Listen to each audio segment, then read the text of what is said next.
mana seseorang dimasukkan dalam syurga akhirat nanti, dengan timbangan dan sebagainya, maka sebelum manusia masuk ke syurga, Allah Subhanahu menyempurnakan diri kita.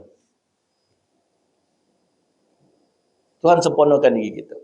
Sebab itu dalam kitab sebut, selepas kita dah meniti titian siratul mustaqim, tu dah tak ada lagi ujian dah. Tidak ada lagi fitnah dah. Fitnah itu sentiasa ada. Dalam alam barzah ada, di padang mahsyar ada.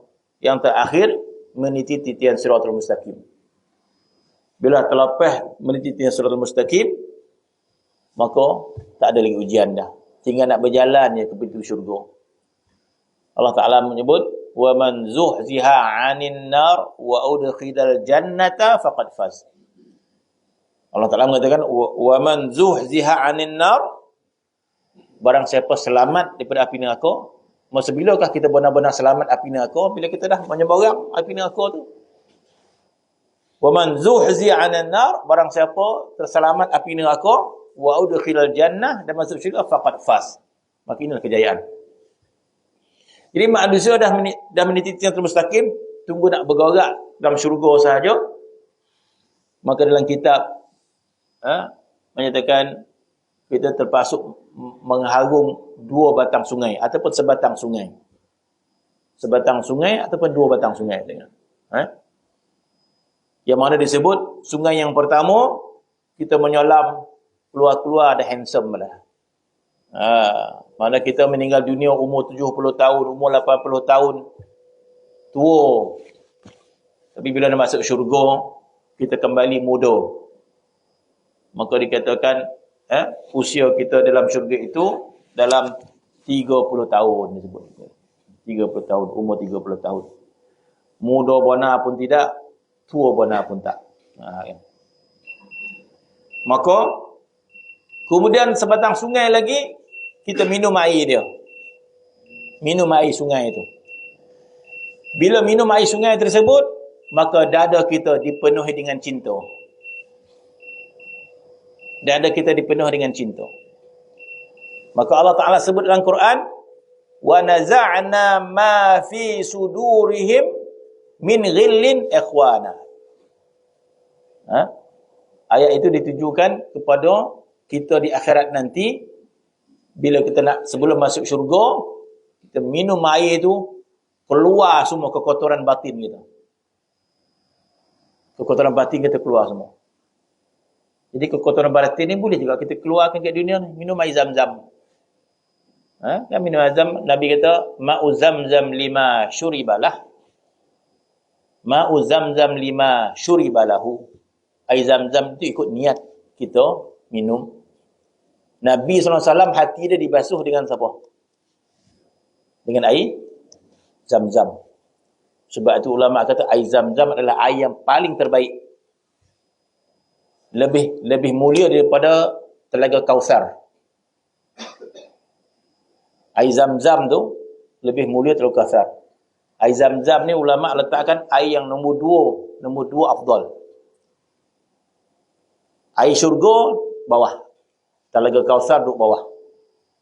Zam-zam nombor 2. Nombor 1 apa? Nombor 1 air yang keluar daripada celah jari Nabi SAW. Air yang keluar daripada celah jari Nabi, itu sepakat ulama kata afdal. Itu air yang paling afdal. Nombor 2 air zam-zam. Air zam-zam lebih mulia daripada telaga Kausar.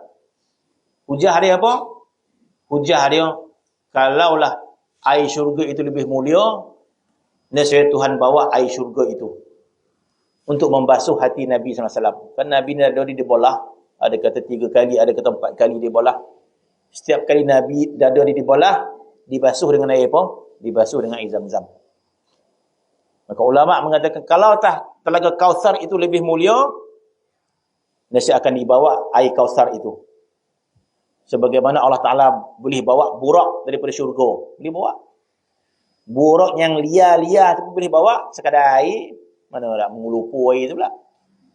Masuk dalam bokeh tu, untuk air datang. Tapi burak ini, binatangnya perlu dijinak kan. Sebelum Nabi naik burak tu, dia meliar dia. Sampai Jibril tegur dia. Duduk diam, kata Jibril.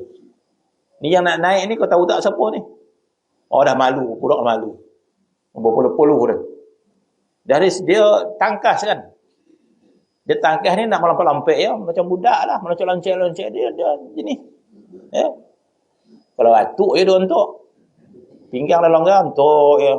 Pula untuk atuk ni tak dapat nak lonceng-lonceng dah. Semua dah tak apa. Atuk duduk tu hilalap ya. Untuk kan. Budak tengah sehat kan, macam lonceng dia. Dia kuat. Jadi burung ni macam tu. Melonceng. Sampai kena tunggu Jibril baru dia diam. Mana burung yang sebegitu pun dibawa. Setakat nak bawa air Kausar boleh, tapi Tuhan tak ambil air Kausar. Tuhan gunakan air Zam-Zam. Jadi air Zam-Zam 5 syuribalah. Jadi bila dapat air Zam-Zam, niat membersihkan batin kita. Dengan niat yang lain lah. Niat nak muda lah. Biar dia muda umur 30 tahun balik. Minum kan. Tak apalah, boleh lah. Sebab itu Imam Syafi'i bila minum air Zam-Zam, niat pertama dia supaya menjadi orang yang berilmu. Maka jadi orang berilmu dia. Maka dia minum air Zam-Zam, niat supaya menjadi seorang pemanah yang hebat. Jadi Imam Syafi'i di antara kesukaannya memanah. Maka 10 panah, 10 tapat. Macam mana boleh tapat? Dia doa masa minum air Zam-Zam. Jadi lebih afdal air Zam-Zam itu untuk kita bersihkan batin kita. Maka Allah Ta'ala sebut dalam Al-Quran, wa naza'na ma fi sudurihim min ghillin. Kami cabut ma fi sudurihim, kami cabut sesuatu yang ada pada dada manusia itu min ghillin. Ghillin hasad dengki yang ada sikit sekelumit dalam tu. Cabut semua sekali. Sehingga orang perempuan dalam syurga dia tak ada rasa cemburu dah. Jadi dalam syurga suami ni isteri dia ramai. Jadi tak ada cemburu dah. Itu pun tak ada. Kalau di dunia isteri Rasulullah pun cemburu sama dia.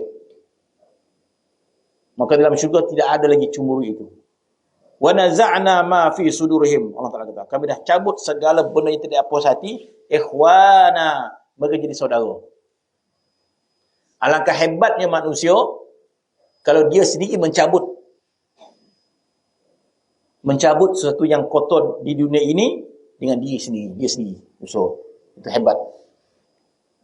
Dia sendiri mujahadah, dia sendiri yang istighfar, dia sendiri yang sehingga tak ada rasa tidak puas hati sama manusia. Hebat. Sebab dia berusaha sendiri. Dia bersihkan diri dia sendiri. Sebab itu ulama' mengatakan kita bersihkan diri kita. Kalau kita tak bersihkan diri kita, Tuhan yang bersihkan diri kita. Mana kita bersihkan diri kita dengan taubat, dengan istighfar dan sebagainya. Sekiranya Allah Ta'ala mengkehendaki membersihkan diri kita dengan keadaan kita tidak bersungguh membersihkan diri, Tuhan bersihkan kita dengan cara dia. Sebab itu bila kita kena bala, itu salah satu pembersihan daripada Allah Subhanahu Wa Ta'ala. Kita tak nak istighfar, kita tak nak sekian, kita tak nak mujahadah. Maka Tuhan nak bersihkan kita dengan cara sakit, demam dan sebagainya. Itu cara Allah tak bersihkan diri kita. Tak cukup pada itu, maka azab di alam barzakh. Jadi azab alam barzakh kepada orang mukmin untuk tujuan apa? Untuk tujuan kafarah. Kafarah dosa. Sebab itu dalam hadis disebut, sekiranya Allah Subhanahu Wa Ta'ala inginkan kebaikan kepada seorang mukmin itu, maka dikafarahkan segala dosanya di dunia. Tuhan bersihkan. Sebab kita tak nak bersihkan sendiri. Kita tak nak bertaubat, kita tak nak minta ampun kepada Allah Subhanahu Wa Ta'ala, maka Tuhan bersihkan kita. Maka dalam hadis menyebut, sekiranya Allah Ta'ala inginkan kebaikan kepada seorang mukmin, Allah telah kafarahkan kita di dunia lagi. Yang namanya kafarah banyak. Wuduk mengkafarahkan dosa. Salat dengan salat mengkafarahkan dosa. Di antara salat dengan salat mengkafarahkan dosa. Wuduk mengkafarahkan dosa. Kita bersedekah mengkafarahkan dosa. Ibadat itu mengkafarahkan dosa kita. Kemudian datang hadis menyebut, sesungguhnya bagi manusia itu ada dosa yang tidak boleh dikafarahkan dengan ibadat dia. Tak mahu dia kafarah dia dengan solat dia. Tak tahu dosa ni mungkin dosa yang dahsyat mungkin. Tetapi Tuhan kafarahkan dia dengan bala. Diberikan bala. Sehingga dalam hadis menyebut tak cukup dibalakan dia, dibalakan anak dia. Disebabkan ayah. Sebab terkadang manusia ni kalau dia sakit, dia tak borek mana. Tapi kalau anak sakit, itu lagi borek dia nak tanggung. Dia sebut ni. Anak tu dapat pahala lah. Sehingga kalau Allah Subhanahu Wa Taala inginkan kebaikan kepada seorang, dikafarahkan, dibersihkan dosa dia. Sehinggalah saat nak mati dia, ada lagi dosa-dosa yang belum Tuhan kafarahkan, Tuhan susahkan mati dia.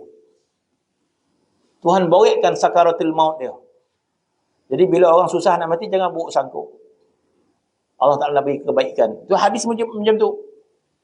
Kalau masih lagi ada dosa-dosa yang belum sempat dikafarahkan sampai saat nak mati, sedangkan Allah Ta'ala nakkan dia kebaikan, Tuhan nak balas siap-siap di dunia, maka Tuhan susahkan mati dia, sakarat dia.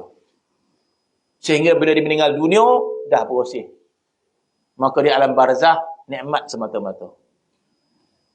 Sekiranya Allah Ta'ala tidak mengkehendaki kebaikan kepada seseorang, Tuhan balas kebaikan dia di dunia lagi. Iaitu orang musyrikin, orang kafir. Orang kafir Tuhan ambil kira tak kebaikan dekat dunia, Tuhan ambil kira. Tetapi Tuhan balas dia kat dunia lagi. Tuhan tak balas dia kat akhirat. Ada orang kafir baik dengan kita, bagi kita pinjam duit. Orang kafir juga buat baik dengan mak ayah dia dan sebagainya, dia buat baik. Maka apa balasan? Balasan dia di dunia.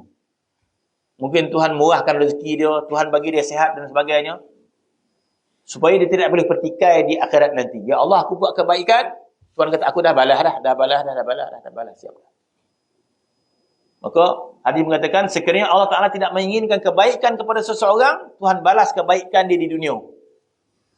Jadi kalau dia tanya nanti kat akhirat, saya buat baik ya Allah, aku dah balas dah sekian. Bukankah aku bagi kau sihat? Bukankah aku bagi kau harta? Dia tak boleh jawab. Sehinggalah dalam hadis mengatakan sampai saat nak mati, ada lagi kebaikan yang Tuhan belum sempat nak balas, Tuhan ringankan kematian dia. Senyum pula mati dia kata, tak tahulah. Itu ada hadis, Tuhan ringankan kematian dia. Supaya apa? Supaya selesai Tuhan balas di dunia, maka alam barzah yang menunggu di azab. Jadi bermaksud Tuhan bersihkan hati kita. Tuhan bersihkan hati kita sampai ke padang mahsyar, sehinggalah kita bersih. Tak cukup dengan itu, Allah telah sempurnakan hati kita, diberikan minuman sungai yang kita sebut tadi. Maka kita keluar segala kotoran daripada hati kita. Maka kita masuk syurga dengan ikhwan, penuh dengan cinta. Ya Rabbana ya